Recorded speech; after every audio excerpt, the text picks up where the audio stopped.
This is Jerry Diamond with How to Get Out of Babylon. Just lights out related stuff. I don't have that hat on, but this one's more appropriate. A lot of the story revolves around bad guys, MZBs, mutant zombie bikers, current term that Mark coined. And I don't know, to give you some vague idea. Jersey, I'm not from Florida, I'm not a biker, but she had this shirt and it fits, so I wore it today just because I was washing the other shirt. No, actually I have two of the Appleseed shirts, but Bike Week 2006 Daytona Beach, little story associated with that. Spent 4 years living with the guy that I mentioned it before, but the biker, cop, special forces, 3 tours in Nam, a lot of Vietnam vets are bikers, a lot of police are bikers. He was on the motorcycle police force in Denver, Colorado. He was one of only 3 on the entire Denver police force, 3 cops that the big bars would hire as off-duty security because they could handle themselves. They could joke with the crowd, and knew how to handle people right up into the second when it was time to put them down, and he could put them down. 3 cops in the entire Denver police force. So we were working one time, and we were doing bulletproof buildings. We had to drill into some fiberglass junk, and it was a really crappy material. It didn't, everything went through it. Plus a shotgun would just take the whole door off. But anyway, he was drilling into that, and the dust got on his arms, and it was like I don't know, the only thing I've ever seen looked like it was the tornado map, U.S. tornado map. It was like lit up, both forearms, his wrists, my hands, everything, all the way up, just bright white lines and scars and jagged from shrapnel and knife cuts and everything. Anyway, yeah, he had 3 tours of Nam, shrapnel, glass, barbed wire, concertina wire, knife fights, you name it, animal bites, explosions, the whole 9 yards. But one thing, he told me the story one time, and it's not a story. He told me that while he was with the Denver police, active duty, he wasn't like on vacation or anything. He rode to Daytona, Ride to the Sun, and he would always shave his head in the winter, bald, big beard like this, really deep voice, and he said he locked eyes with the guy. Big party, wild. You're talking sex, drugs, rock and roll, the whole 9 yards. Just all the evil and fun and entertainment and whatever, dancing and carousing and partying. But anyway, he locked eyes with the guy, and there was just this instant kinship, just like, and they spent like 2 days together, just talking and partying and just having a good old time, and just, 2 professionals. And the 3rd day, a friend of his came up to him and just shaken, scared for him. And he says, do you know what?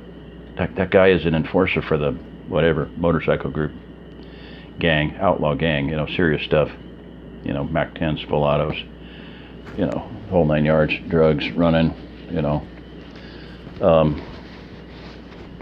and he said, he's an enforcer. He's got 32 kills. And he thought Don would be just like, oh my God. And Don's reaction was like, I knew there was a reason why I liked the guy. Because the only thing he'd ever been good at in life was killing people. So, I don't know. That into one of the strangest relationships in my life, Yeah, Mr. Do nothing, go nowhere, things like that happen to me all the time. I don't know. Total, complete opposites, here's a kid that went to Catholic school and was Mr. Goody Two-Shoes, scholar, never been in a fight in his life, never been in the military, never been outside the country, never been further east in Des Moines, Iowa. And I we spent 4 years with him. Took my kids out on training missions or whatever. We did, a lot of crazy stuff. Anyway, just a point being is that the stuff in this book is not fiction. It's very realistic. As I've said before, it's actually extremely mild of the stuff that I've read, and that I know is out there. That's why I do what I do. And one thing is interesting is, and I didn't put this together about 1 or 2 years ago. My family motto is from the Aeneid, and it's "No stranger to evil. I have learned how to take care of, succor the distressed." The motto is Miseris Succurrere Disco, which is part of that longer saying, "Non ignare male, miseris succurrere disco." No stranger to evil. I have learned how to take care of the miserable. So, and oddly enough, I've been through some tough times, not that big of a deal, I mean, divorce and been homeless, But the interesting thing is, it was put in my mind 1980 and maybe earlier to read these books to get mentally and emotionally prepared for what's coming. And that's one reason why I know that there's going to be things happening. And I do have a concern for single women, for widows especially, and for single women that have kids. I mean, they have no protection, they have no coverture, and they need to have coverture. They need to have spiritual covering and physical, someone to protect them. So that has always been, weighed heavy on my heart. And at my Inquisition / kangaroo court / excommunication deal with Norm Farnham, head honcho of, and chief Jezebel spirit of Songs for His People, I was excommunicated. And one of the things, the guy that he is, someday Norm needs to, but it's not his own ass that he needs to pull his head out of, it's Mark Boatwright. Mark Boatwright, does not believe that there's any demons, doesn't believe there's any angels, doesn't believe that there's any Satan, and that there's no evil spirits in the world. And he specifically commented that he says you seem to have this concern for single mothers. He said that they'll be just fine in the big cities. They'll be just fine. So, out of your own mouth, may your judgment come, sir. May you. I'm just saying that's Jesus said that. Messiah said that. That your own words you'll be judged by your own words. So, as far as I'm concerned, he will be locked into a big city, caught in a big city, and have done to him what he would like to see done to all these single mothers and their children. Raped, small children, daughters, sons, all of them, There is no crossing, there is no not crossing of the barriers when you get into sexual perversion or age or anything. So, just filthy, despicable, and sick mentality there, and I despise it to the nth degree. So, according to Messiah's words, he may get very well experience what he has damned others to experiencing. So, you can think this is fiction, but it ain't. It's going to happen. So, do what you can to be ready.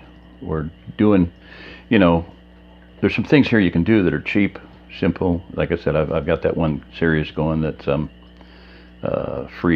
cheap, free chimp, inexpensive things you can buy now, but you won't be able to do, after shit hits the fan. So, prep up. You may not know how to do things, but you can get things. I have a stapler for suturing. Buy sutures, buy needles, buy iodine, buy medical preps, buy bandages, buy white sheets when you go to the thrift store. Buy all the white sheets. They're bandages. Buy inexpensive radios. These are about $10. This is the Baofeng Nobody responded as to what this is. I know one guy knows what it is because he's a ham. But, well, stupid me. GMRS radios. Get some GMRS radios. General Mobile Radio Service. Get those. $10 a piece. eBay, Amazon. There's usually, you can get 6 of them for $60, ballpark. Either these kind or Midland, Cobra, something. You know. Anyway, Motorola. So, we ran into already the thing with night sights, and they're going to address that in the story. You know, spoiler alert. Just, you know. Anyway, they can't see their sights at night. Absolute necessity. Right now, you can buy for $7. You can buy a ½ ounce. You can buy 2 ounces. You can buy a pound. You can buy a 5-gallon bucket of ultra. It's V10, ultra green, ultra bright, ultra something. You know, I can't split the screen with you anymore. I'm going to get a tablet though. I'm going to get a tablet. So tomorrow, thanks to my subscriber that helped me out this past 3 weeks or whatever. Two of them, yeah, Lou and Ms. Herb, King of Herbs. Okay, but yeah, it's like Ultra 10, V10, whatever. Just look up, you know, fluorescent paint. Go to eBay, go to Amazon, go to their website. It's my phone's starting up. I didn't have it up. I'll tell you here in a second. Perhaps I'll just, you know, I can't pause it. What? I can't pause it. Sorry about that. That's weird. It's either on or off. Anyway, look up site. It's ultra green. Something V10 is in there. So just look it up, find it. If you go to their website, you can order it direct instead of going on eBay, and it's a lot more expensive on eBay. It's like a 1/3 more, almost double. You women out there, if you do have a handgun, I saw videos for a flashbang holster. It's I think it's maybe just for busty women because you can't see the gun at all, but it's right up in the bra, and they can 1.3 seconds they can shirt up, bam, draw, bang. Interesting little contraption. Nah, I'm not gonna find it. Anyway, you know, paint sights. They glow for like 24 hours. Don't need it for 24 hours. You just need it through a night normally, unless you're going underground or something. But anyway, just some thoughts there. I have a centrifuge for doing blood, separating blood, plasma. I don't do anything with blood, but I mean, it's a device that you can sit it down. It's a hand operated, and it'll separate blood. You can use it for other things too, but you know, there may be a doctor, somebody show up that needs, you know, suturing material and a hemostat and a, you know, scalpels and all that stuff, and you just do what you can do to help other people out. So, you know, need a centrifuge and all that good stuff, stapler, blah blah blah blah blah, you know, medical supplies. So stock up on stuff. You don't have to know how to use it, but if it comes to something you can know how to use, do it. Like these, I am going to learn about how to use this. You can get online. You can study radio online all day long. Take a test, practice test, and you know, study to get your ham license. Learn this stuff. My grandson got his license. He's one of the most famous kids in the world right now. I mean, I think, you know, I'm saying that, but I mean, he's very well known. The adults, everybody that talks to him on the radio are like, man, I wish adults were that precise and polite and followed the rules instead of just blowing everything off. And he does things by the book, and they are very, very impressed with that. He's been given a lot of stuff. He was given about a $200 or $300 handheld ham radio, ICOM, I think, Yaesu, you know, $300 worth of cable. So, you know, he's the future. Little kids like that are the future of ham radio, and these old guys, they got stuff to give away. They got stuff. If you got a kid, get them interested in that. If you got another kid, get them interested in being a mechanic. You know, I mean, for crying out loud, do something. So, all right, enough. All right, that's a Jerry Diamond. If you're listening to this, you are the remnant. Sorry for the rambling, but I got to get going here.